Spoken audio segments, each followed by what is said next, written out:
اعوذ باللہ من الشیطان الرجیم بسم اللہ الرحمن الرحیم۔ گرامی قدر، اسلام کے بنیادی عقائد میں سے ایک عقیدہ یہ بھی ہے کہ یہ دنیا فانی ہے، ایک دن ختم ہو جانے والی ہے، جیسا کہ اللہ تعالیٰ فرماتا ہے کل من علیہا فان، کہ اس دنیا میں جو کچھ ہے ایک دن فنا ہو جانے والا ہے۔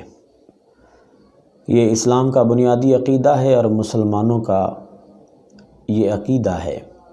بہت سارے دنیا میں انسان اس عقیدے کا انکار کرتے ہیں۔ اس کے ساتھ ساتھ یہ بھی دیکھنے میں آتا ہے کہ جب کوئی دنیا کے اندر کسی قسم کا کوئی زلزلہ برپا ہو جائے یا کسی قسم کا کوئی ظلم برپا ہو جائے، یا جس طرح آج کل ایک وبا کی صورت پوری دنیا کے اندر موجود ہے، تو سوشل میڈیا پہ عموماً دیکھا جاتا ہے کہ لوگ مختلف آراء دے رہے ہوتے ہیں علامات قیامت کو لے کر۔ ضرورت تھی اس بات کی کہ علامات قیامت کو احادیث طیبہ کی روشنی میں واضح کیا جائے، تاکہ جن لوگوں کو غلط فہمی ہو جاتی ہے ان کی غلط فہمی کا ازالہ ہو سکے۔ علماء اور محدثین نے اپنی کتابوں کے اندر باقاعدہ علامات قیامت کے نام سے اور کتاب الفتن کے نام سے باب جو ہیں وہ لکھے ہیں۔ محدثین نے علامات قیامت کو 3 حصوں میں تقسیم کیا ہے: علامات صغریٰ، دور فتن اور علامات کبریٰ۔ پہلے کچھ محدثین نے حضور صلی اللہ علیہ وسلم کے زمانے کے قریب کے زمانے کو علامات صغریٰ لیا ہے، اور درمیان والے زمانے کو فتنوں کا زمانہ لیا ہے، اور کچھ محدثین نے کملی والے آقا تاجدار مدینہ حضور ختمی مرتبت صلی اللہ علیہ وسلم کے زمانہ قریب کو علامات صغریٰ لیا ہے، اور بعض محدثین نے آپ کے قریب کے زمانے کو دور فتن لیا ہے اور درمیان والے زمانے کو علامات صغریٰ لیا ہے۔ اس موضوع کے اندر 300 احادیث کا ذخیرہ مرحلہ وار آپ کی بارگاہ میں رکھا جائے گا، اور مجھے یقین ہے کہ جن لوگوں کو علامات قیامت کے حوالے سے غلط فہمیاں ہیں، اللہ تعالیٰ ان کی غلط فہمیوں کو رفع فرمائے گا انشاءاللہ۔ قیامت کی کچھ نشانیاں کملی والے آقا صلی اللہ علیہ وسلم کے وصال سے لے کر 1000 سال گزرنے تک کچھ نشانیاں وقوع پذیر ہوئی ہیں۔ بعض محدثین نے حضور صلی اللہ علیہ وسلم کے وصال پاک کو بھی علامات قیامت تصور کیا ہے۔ مثال کے طور پر رسول پاک صلی اللہ علیہ وسلم کے ظاہری زمانہ پاک میں کچھ نشانیوں کا ظہور ہوا، جس کا ذکر قرآن عزیز کے اندر آتا ہے۔ اللہ پاک فرماتا ہے اقتربت الساعة وانشق القمر، کہ قیامت قریب ہے اور چاند شک ہوا۔ تو چاند کا شک ہونا بھی علامات قیامت تصور کیا گیا ہے۔ حضور صلی اللہ علیہ وسلم کے صحابہ کرام کا وصال بھی علامات قیامت میں سے ایک ہے۔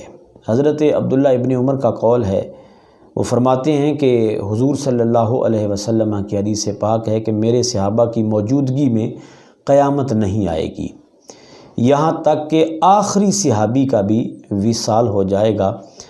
فرمایا میرے صحابہ کو لوگ اس طرح تلاش کریں گے جیسے کسی گم شدہ چیز کو تلاش کیا جاتا ہے۔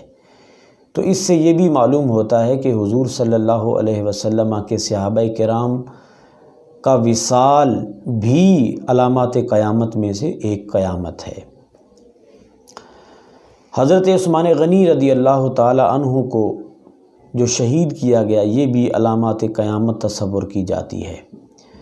معرکہ کرب و بلا، اہل بیت اطہار کے ساتھ جو ظلم و ستم توڑے گئے میدان کربلا کے اندر، اس ظلم کو بھی علامات قیامت تصور کیا جاتا ہے۔ رسول پاک صلی اللہ علیہ وسلم کے فرمان کے مطابق تاتاریوں کا فتنہ بھی علامات قیامت میں سے ایک علامت ہے۔ حضور نے فرمایا کہ یہ جو تاتاریوں کا فتنہ ہے، اس کے بارے میں حضور کا جو ارشاد ہے کہ یہ علامات قیامت ہے، یہ فتنہ آپ کے وصال کے 6 صدیاں بعد ظاہر ہوا۔ ہلاکو خان چنگیز خان نے 20 لاکھ بنو عباس کے خاندان کا خون کیا۔ دریائے دجلہ 3 دن تک خون سے بھر کے بہتا رہا۔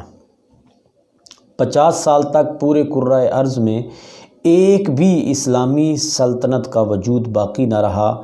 یہ تاریخ کا سب سے بڑا فتنہ ہے اور اسی کو حضور نے تاتاریوں کا فتنہ قرار دیا تھا۔ پھر حضور صلی اللہ علیہ وسلم کی حدیث پاک ہے کہ قیامت اس وقت تک قائم نہ ہوگی جب تک ایک بڑا مقاتلہ نہ ہو۔ فرمایا سرخ اور چوڑے چہروں اور چھوٹی آنکھوں والے قطورہ نامی باندی کی اولاد کے دور میں سلطنت اسلام چھن جائے گی۔ یہ سارے تاتاری باندی کی اولاد ہیں اور یہ مقاتلہ 1253 میں ہوا۔ پھر حضور صلی اللہ علیہ وسلم نے علامات قیامت میں سے مدینہ کے پڑوس میں ایک آگ کی بھی خبر دی۔ حضور صلی اللہ علیہ وسلم کا ارشاد پاک ہے کہ قیامت اس وقت نہ آئے گی جب تک مدینہ کے پڑوس میں ایک آگ اٹھے گی۔ سرزمین حجاز سے وہ آگ پورے خطے کو اپنی لپیٹ میں لے لے گی۔ وہ آگ بھڑک کر اتنی دور چلی جائے گی کہ عراق کے شہر بصرہ کے اندر سفر کرتے قافلوں کے اونٹوں کی گردنیں اس آگ سے دکھائی دیں گی۔ اور علماء و محدثین نے لکھا ہے کہ یہ حضور صلی اللہ علیہ وسلم کا جو فرمان تھا، فرمایا یہ 654 عیسوی میں آگ لگ چکی ہے۔ کب لگی تھی؟ جب بغداد لٹ رہا تھا، عین اس وقت تاتاری ایران سے ہوتے ہوئے بغداد کی طرف اسلامی سلطنت کی جب اینٹ سے اینٹ بجا رہے تھے، مدینہ میں ایک زلزلہ آیا۔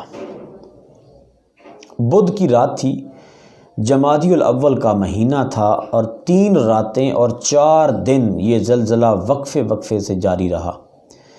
پھر زلزلہ کے مرکز سے ایک آگ بھڑکی، اس نے ملک شام کی راہوں کو روشن کر دیا، یعنی اس قدر زیادہ بلند ہوئی کہ ملک شام تک اس کے شعلے دکھائی دیے گئے اور ملک شام کی راتوں کو اس آگ نے جو ہے وہ روشن کر دیا۔ پھر حضور صلی اللہ علیہ وسلم نے فرمایا کہ قیامت نہیں آئے گی جب تک 30 دجال پیدا نہ ہو۔ 29 دجال چھوٹے بڑے دجال ہوں گے، اور جو حضرت امام مہدی اور حضرت عیسیٰ علیہ السلام کے زمانے میں ایک بڑا دجال آئے گا، یعنی 29 دجال چھوٹے ہوں گے اور ایک بڑا دجال ہوگا۔ اور ہر دجال نبی ہونے کا دعویٰ کرے گا اور بعض دجال خدا ہونے کا بھی دعویٰ کریں گے۔ کچھ عورتیں بھی دجال ہوں گی، وہ نبوت کا دعویٰ بھی کریں گی، اور ان کی تعداد حضور صلی اللہ علیہ وسلم نے فرمایا کہ 4 ہوگی۔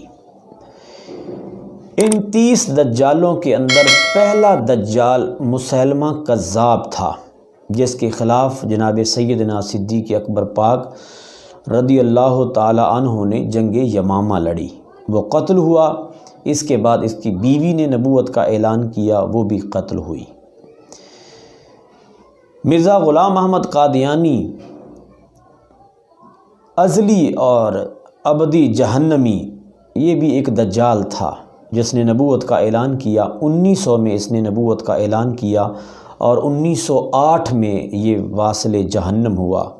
اس طرح اور بھی بہت سارے چھوٹے بڑے دجال جو ہیں وہ ظاہر ہوئے اور ظاہر ہوں گے۔ جو ظاہر ہو چکے ہیں دجال، ان میں سے طلحہ بن خیلد ہے، اسود عنسی ہے، سجا ہے، لیکن اس نے بعد میں اسلام قبول کیا۔ حکیم بن حزام نامی شخص ہے، اس نے 6 ماہ تک سورج کو اور چاند کو ایک کنویں سے طلوع کیا۔ یہ مثال کے طور چاند کا طلوع ہونا، یہ ایک لحاظ سے یہ ایک شعبدہ باز تھا، تو اس کو بھی دجال کہا گیا ہے۔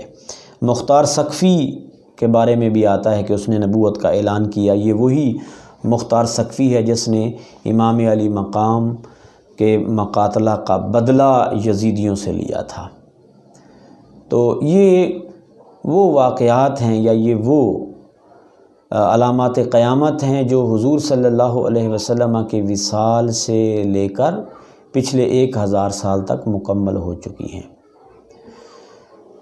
اس کے بعد دور فتن لے لیں یا علامات صغریٰ لے لیں، اس حوالے سے علماء نے تقریباً 270 احادیث مختلف محدثین نے بخاری مسلم سے لے کر صحاح ستہ کی بہت ساری دیگر کتب احادیث کے اندر دور فتن کی نشانیاں اور علامات قیامت صغریٰ بیان کی ہیں۔